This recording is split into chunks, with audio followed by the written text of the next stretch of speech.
Foreign minister आए हुए हैं इंडिया, और अभी हाल में हमने नेपाल की तरफ से कुछ ऐसे बयान देखे। नेपाल के प्राइम मिनिस्टर बालेन शाह, जो कि जिन्होंने कि शायद बोल दिया था बहुत पहले कि मैं 1 साल तक किसी फॉरेन विजिट में नहीं जाऊंगा, तो उस सूरत हाल में फॉरेन मिनिस्टर ही इंडिया आ सकते हैं और आए हैं।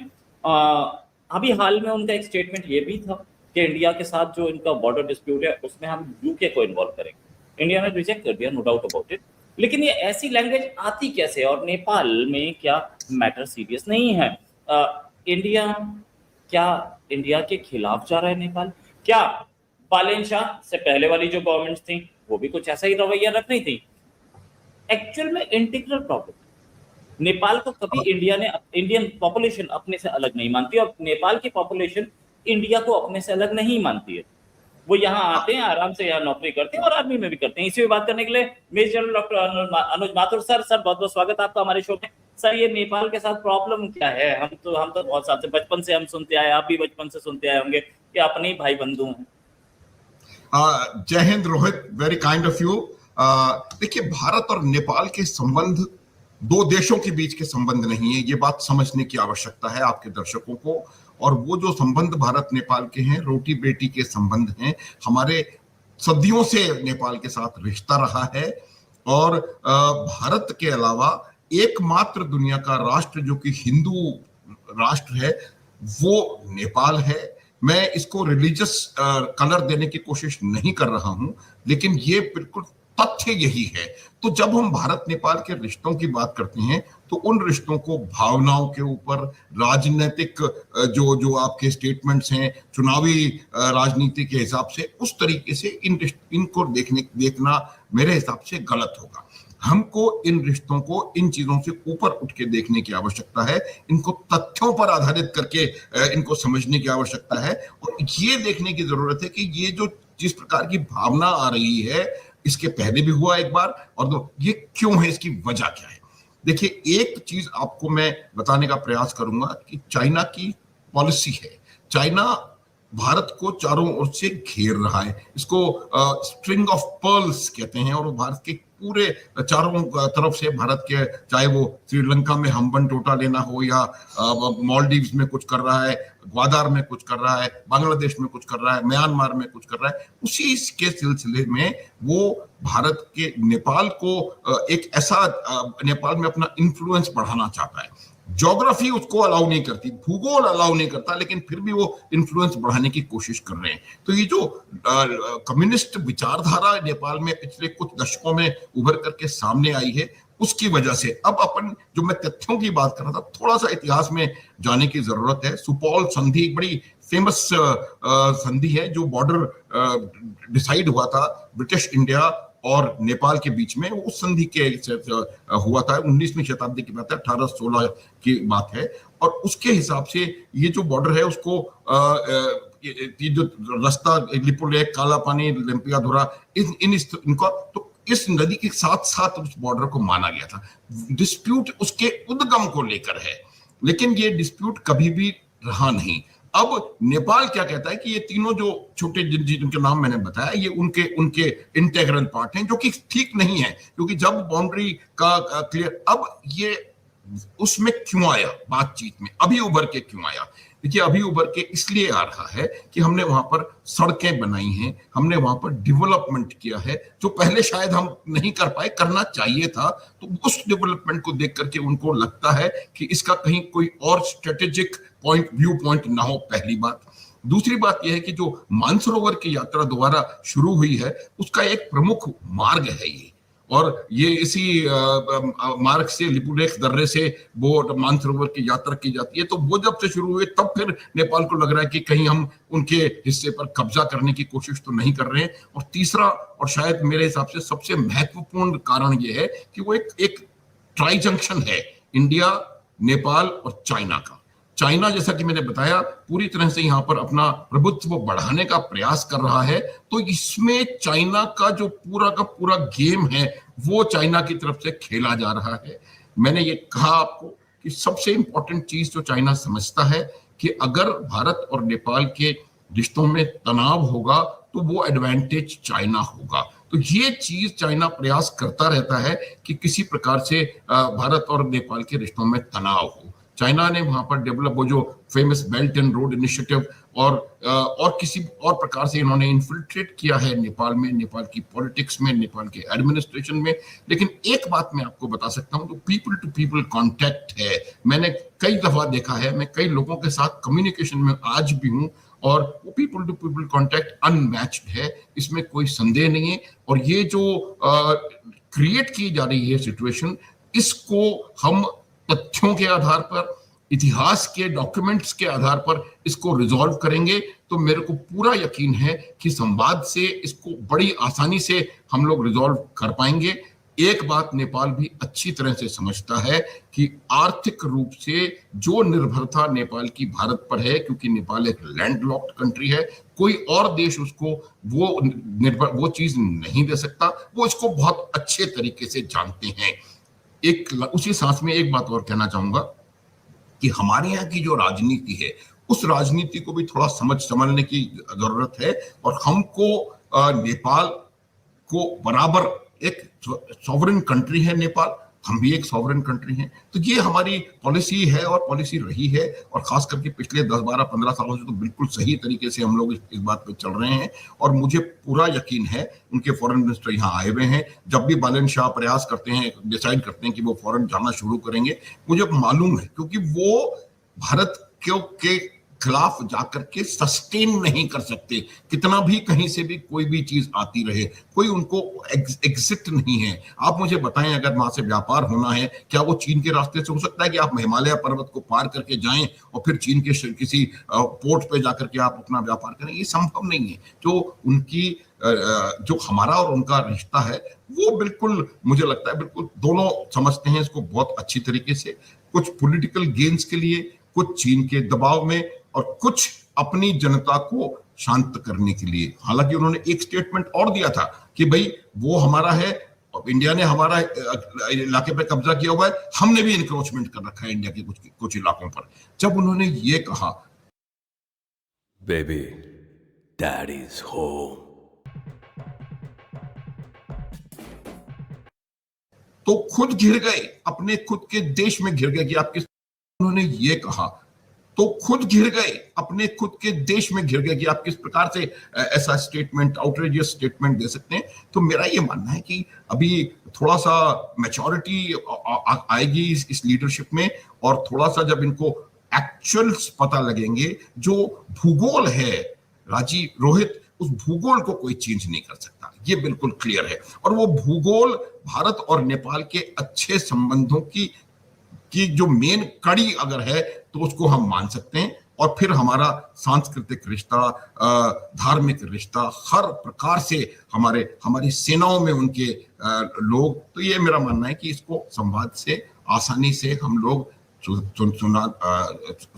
कर सकते हैं, सॉर्ट आउट, और इतिहास के डॉक्यूमेंट्स हमारे पास हैं। अब मैं एक चीज तो आपने कहा, वो मैं उसका भी बता सकता हूँ कि उन्होंने कहा हम यूके को इन्वॉल्व करेंगे। वो क्यों कहा? क्योंकि जो संधि, सुपौल की संधि है, वो ब्रिटिश इंडिया और नेपाल के बीच में हुई है। हालांकि इसको हमने पूरी तरह से खारिज कर दिया है, क्योंकि भारत इस बात में विश्वास रखता है कि कोई भी, अगर, पहली बात तो कोई डिस्प्यूट ही नहीं है, जो बाउंड्री है 99% बाउंड्री जो है वो बिल्कुल सॉर्टेड आउट है, नाइसली डिमार्केटेड है, और कोई परेशानी नहीं। सिर्फ 1% है, उससे भी कम, और जिसको कि हम बड़े आसानी से कर सकते हैं, संवाद के द्वारा इसको हम रिजॉल्व कर सकते हैं। तो यूके का इन्वॉल्वमेंट शायद बालन शाह ने सोचा होगा कि क्योंकि उनका ओरिजिनल है, शायद डॉक्यूमेंट्स उनके पास कुछ हों, वो डॉक्यूमेंट तमाम हमारे पास मौजूद हैं, ऐतिहासिक तथ्य हमारे साथ हैं, और क्या है और क्या नहीं है वो सबको पता है। जब एक बार ऐसे बातचीत होगी तो आई एम श्योर बिल्कुल ठीक हो जाएगा। रोहित, राइट सर, एक चीज और कि ये नेपाल सडनली इंडिया के खिलाफ या इंडिया के साथ ऐसा बर्ताव क्यों कर रहा है? क्या कहीं चाइना से उसको लग रहा है कि मुझे ज्यादा फायदा मिल सकता है, या इंडिया आर्म ट्विस्टिंग ज्यादा कर रहा है?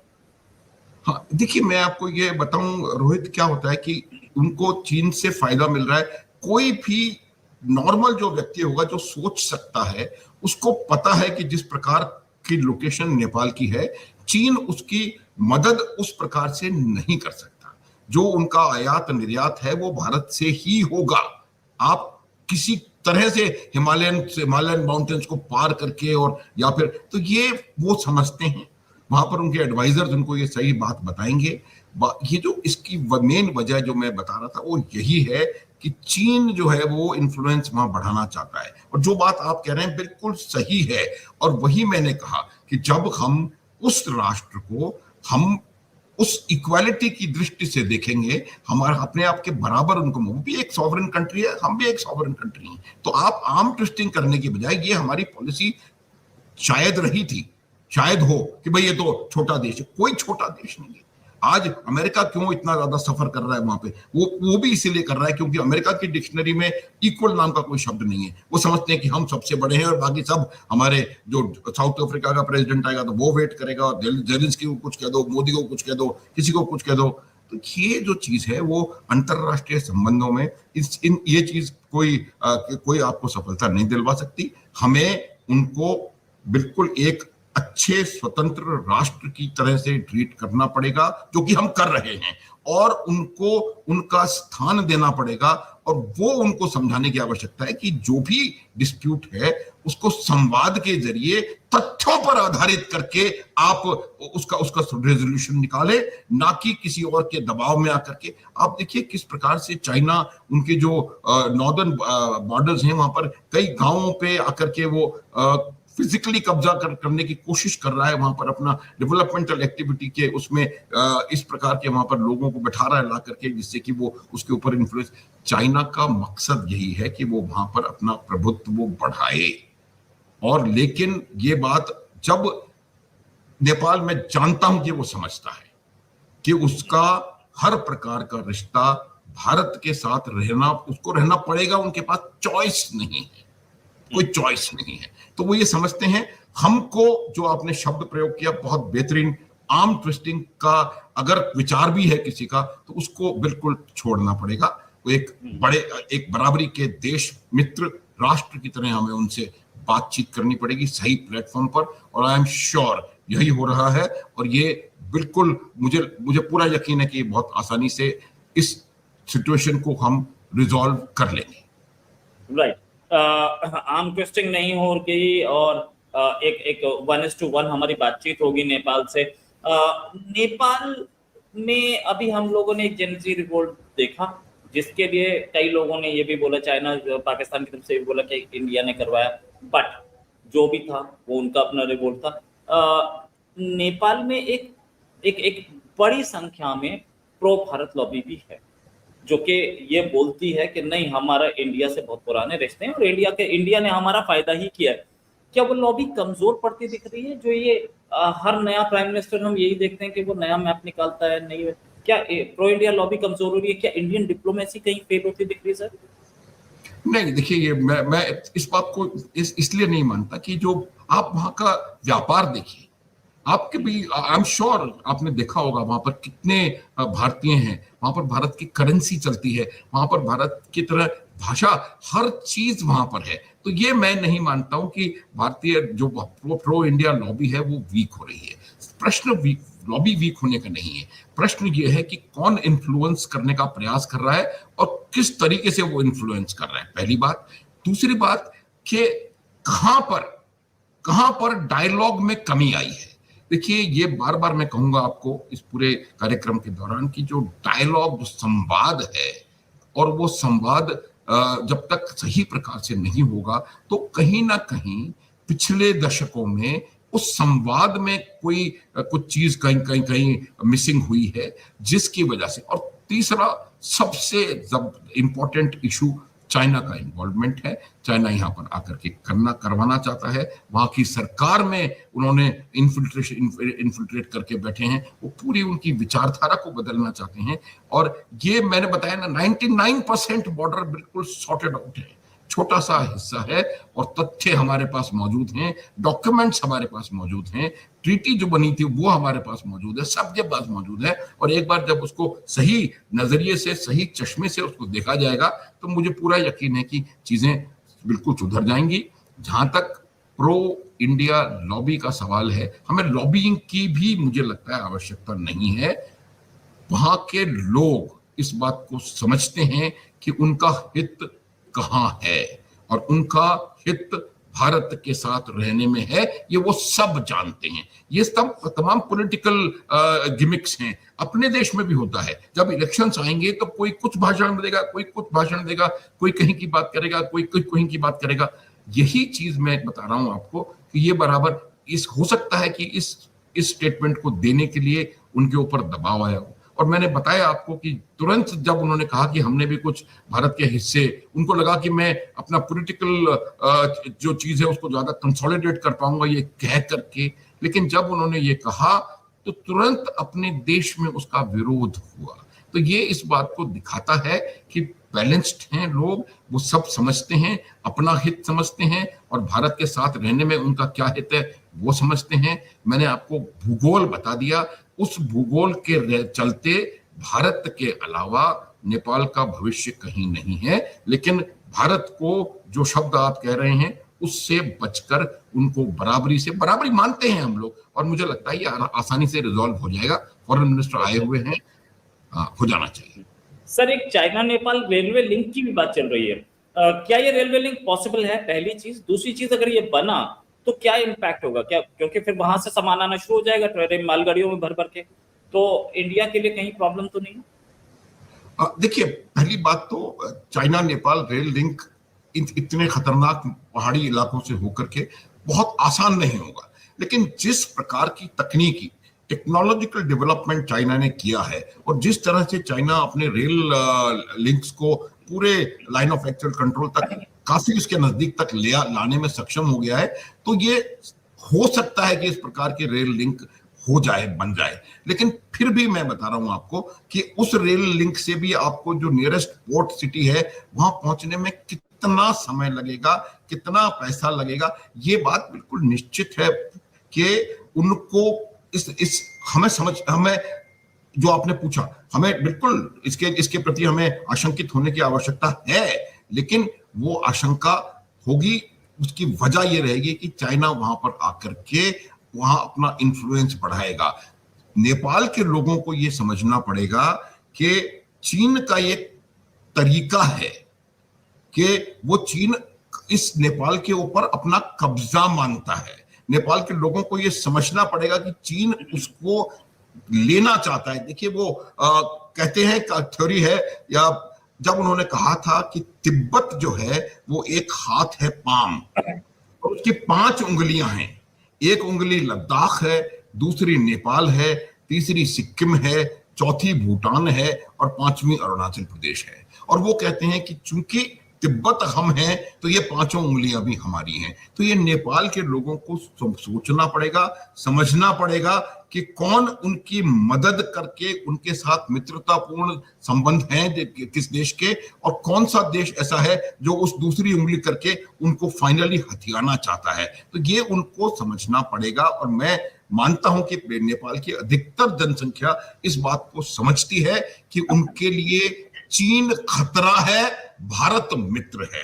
ये बात बिल्कुल समझने की, बिल्कुल, क्योंकि क्लियरली उन्होंने कह रखा है कि भाई नेपाल तो हमारा हिस्सा है, ये उसी हथेली का एक उंगली है। तो ये बात उनको समझने की जरूरत है। और जब भारत ने पिछले इतने वर्षों से उनके साथ इतने बेहतर संबंध बनाए रखे हैं, ओपन बॉर्डर है, कोई किसी से किसी चीज की कमी नहीं है, आप वहां जाके व्यापार कर सकते हैं, वो और पशुपति नाथ का मंदिर है। मतलब मुझे लगता है कि ये एक टेम्पररी पॉलिटिकल फेज है, क्योंकि वहां पर चीन अपना प्रभुत्व बनाने का प्रयास कर रहा है। देखेंगे जब भी इस प्रकार की रेलवे लाइन का वो फाइनल होता है, तब देखी जाएगी। हमें अपने उनके साथ इंफ्रास्ट्रक्चर को डेवलप और करने की जरूरत है, और हम करें। और अब देखिए कितना कम डिस्टेंस है वहां से, तो ये तमाम चीजें उन लोगों को मालूम है। अगर वो रेलवे लाइन, पहली बात तो बनना बहुत मुश्किल, बहुत कठिन कार्य है, और अगर बन भी गई तब भी भारत के ऊपर उनकी जो निर्भरता नहीं कहूंगा, भारत का साथ जो उनको चाहिए अपना अंतरराष्ट्रीय जितने भी कार्य करने के लिए, वो बहुत आवश्यक है। वो उनको समझना पड़ेगा। राइट, बिल्कुल सही, बहुत आवश्यक है और उनको समझना पड़ेगा।